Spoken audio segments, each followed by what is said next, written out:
Hello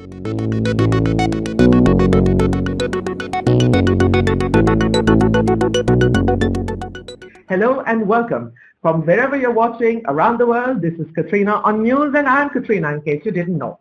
Well, just to give you a heads up, I bring you the headlines, but not breaking news. I go behind the headlines, I try to decode them for you, and hopefully give you a better understanding of what's going around in this part of the world. Well, the hottest news right now, and which we will decode for you, is that Iranian Foreign Minister Abbas Araghchi is expected to arrive in Islamabad today. Today is Friday, April 24th. And at first there was a flurry of excitement that this could be a restart of Islamabad talks too, or that the Americans were going to arrive as well and everything was going to go ahead. Then it seemed like it might be Islamabad talks 1.8 or something like that. Well, it turned out to be none of that. It turns out to be a bilateral meeting between Iran and Pakistan. And the interesting part, of course, is that the Iranian foreign minister himself tweeted that he would be going on to Muscat and then on to Moscow for talks on the regional situation. So that puts an end to that flurry of whether talks are going to happen or not. But this is an incredibly good move. It shows that Iran is still engaging with other countries, which other countries are allied. Oman, of course, hosted several talks for Iran and the United States and other countries, not face-to-face talks, but they did host talks earlier. Moscow is a steadfast ally of Iran. And one of the things we have to look at over here is that a lot of confusion has been created since the end of the Islamabad talks, which were not successful, not unsuccessful. They were just open-ended, which left room for diplomacy. But things went became a little awkward when on April 17th, and I want to be very specific and read out for you a very interesting tweet. And this is possibly where some confusion started. And the Iranian Foreign Minister, Abbas Araghchi, tweeted on April 17th in the morning, in line with the ceasefire in Lebanon, the passage for all commercial vessels through the Strait of Hormuz is declared completely open for the remaining period of the ceasefire. And this was on the coordination route, as already announced by Ports and Maritime Organization of the Islamic Republic of Iran. A very carefully worded tweet. Mr. Araghchi is not given to flights of fancy, very specific. Unfortunately, this tweet landed in a way that was considered to be problematic, perhaps for one person, US President Donald Trump, who responded by saying, let's see, Iran has agreed to open the Strait of Hormuz and never close it. Never close it. What is Dr. Araghchi saying? Until the end of the ceasefire, which was at that point just a few days away. And this created immense problems, and I trace this as the root of what came later. Because obviously after that, Dr. Araghchi did not say anything further. He is very circumspect in what he posts and when. But there were some media reports coming out of Iran that were very critical of Dr. Araghchi's post for being too open-ended. Of course, as soon as President Trump tweeted that Iran is going to turn over its nuclear dust and open the Strait of Hormuz forever, never close, Iran responded by flatly and immediately slamming the Strait of Hormuz shut. And that is the place where it says. And another thing is that Dr. Araghchi made it very clear, in line with the ceasefire in Lebanon. That was the principle on which Dr. Araghchi sent out his post, because that was pretty much agreed. And Trump does acknowledge that. He said that if Iran is going to, let me see if I can find it again here. Oh, I'm missing it. He said it's a great day moving forward. And yes, we're going to talk to Israel, or at least pressurize Israel to not continue attacking Lebanon. None of that happened, but things went downhill from there. So you have the Strait of Hormuz closed, the blockade which President Trump had put in place right after the talks had ended in Islamabad. The blockade is not removed. There are certain steps that are taken. It's like a ballet. You have a series of choreographed steps. You can't just hop in there and just trot around. One step, another step, and then you move forward. Well, that didn't happen, and that actually then led to a series of events. And now one of the most interesting things that has happened in the past 24 to 48 hours, there's been a lot of chatter, let's say, on social media networks, particularly X, which is a very political oriented social media website, that there is some kind of split in Iran. There is a fracture in Iran. There is a division in Iran. And President Trump himself used that in his tweets as well. When he unilaterally extended the ceasefire, and he said it was due to Pakistan's request, he did cite the fractured relationship or fractured government in Iran. Well, there is a problem there because we don't know exactly what is happening in Iran. We have to stick to what we do know. What we do know is that today, in response to these multiple tweets coming from not just the US president, but from analysts and from reporters and various other people, there was a unified tweet that was put out by the main leadership of Iran. And that included President Pezeshkian, it included Foreign Minister Araghchi, it included the Speaker, Mr. Gabilov, excuse me, I'm going to redo that. It included the Speaker, Galibaf, and many other people. They all retweeted that. And one of the points that they made is that they were responding to the unjustified tweet that came from the US president. They actually say that. And they said that this unified tweet represents all branches of the government. And right after that, you have the announcement that the Iranian foreign minister will be coming to Islamabad. Now, this should put at rest all those crazy rumors and stories that are coming out from all over the place that maybe the negotiating team has been arrested. Maybe they're all under house arrest or whatever. And it was just absolute chaos. And what we now know is that that's not the case. You have the Iranian foreign minister traveling. You have talks going on. Now, disinformation is at its height. And I urge you to strongly look at what is behind the news, who is saying it.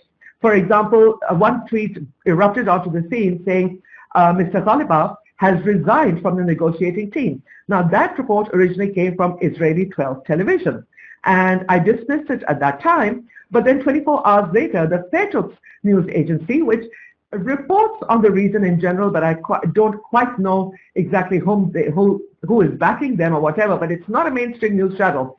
They amplified that Mr. Galibaf has resigned from the negotiating team. Now, this kind of information, unless it's coming from the Irani spokesperson, the Irani foreign minister, or their own news agencies, like they have the Steam News Agency, they have the Fars News Agency. These are both represented, they're private agencies, but they do have a strong connection to the government. It is incredibly important that the vacuum which appears should not be filled by speculation and mistrust and questioning each other's loyalties. This is a sensitive time, and we know that. Well, one very, very critical thing at this point is chaos on Truth Social. And I'm not too sure how much I can say about that, how much I should say about that, because it's out there in front of everybody. President Trump has a habit of saying anything that I guess someone says to him at that time. He will put out posts on Truth Social, which are taken fairly seriously by other countries. This is the President of the United States. So when he puts something out on social media, it is perceived as a policy statement. But Iran and Pakistan and other countries have now learned that things change in the Trump world, and they change fairly rapidly. And that is something that is worrisome in this situation, because we are talking about life and death matters. We're talking about war. And I'm not too sure if we should be in this predicament of not knowing who is thinking what. Today, for example, President Trump said something to the effect of Iran is mining the Strait of Hormuz. Just a little while later, he's on a press conference and he says, well, I don't know if they're mining the Strait of Hormuz or not. That is a huge statement. You are actually saying shoot all ships, shoot all boats that are mining the Strait of Hormuz, and then he says, well, I don't know if they're mining them or not. This is a problem. And this is something that one wonders what kind of chain of command exists in the United States. I mean, do commanders actually look at his post and say, okay, this is, I guess, the direction we're going to go in now? I don't know. I hope not. I hope that there is a proper chain of command, but then we see the US Secretary of Navy just walked out or quit or was sacked. I don't know. But the Secretary of the Navy is no longer in office. That's from yesterday, in the middle of a shooting war. So it's kind of hard to figure out exactly what's happening. And there's one point that I'm going to really, really reinforce over here. On February 28th, when Israel and the United States attacked Iran. A large number of their leaders were killed, including Ayatollah Ali Khamenei. But apart from that, the commander-in-chief of the IRGC, their defense minister, and many other key officials. Just when I thought I was done with this video, I discovered that there's another news flash, and that is that Jared Kushner and Steve Witkoff are flying to Islamabad to meet with Iranian Foreign Minister Abbas Araghchi. This was announced by the White House. I really have no confirmation for this except for the news flashes that I saw.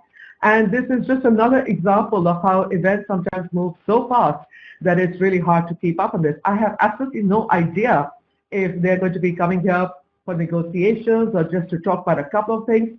The main sticking point right now that is preventing the restart of talks is the blockade, and that is something that conceivably could have been sorted out without the need for anyone to be face-to-face in the same room.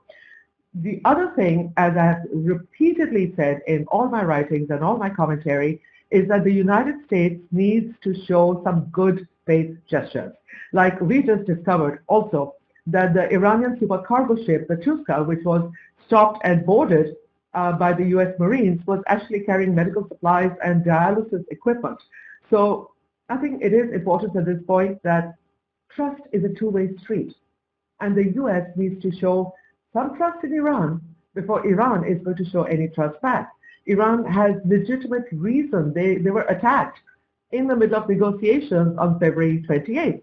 So they need some good faith gestures from the United States to get this process going. For Mr. Witkoff and Mr. Kushner to be arriving here on the news that Dr. Araghchi is now coming to Islamabad, he's not here just to visit Islamabad. He's going to go on to Oman and to Moscow. So now there is again pressure on Pakistan to somehow convince Dr. Araghchi to stay in Islamabad, to ask him to not go to Oman, or maybe he can go to Oman and come back. But he has a schedule that he probably has a lot of meetings lined up. So this kind of action is really diplomatically very, very complicated, because talks and agreements and meetings are scheduled days in advance, weeks in advance, not hours in advance. And I'm just not sure where this is going to go. And I really, at this point, I can tell you nothing about what's going to happen, because it's going to take between 14 to 16 hours for an American delegation to arrive in Islamabad if they actually decide to come. I just have to say, please subscribe.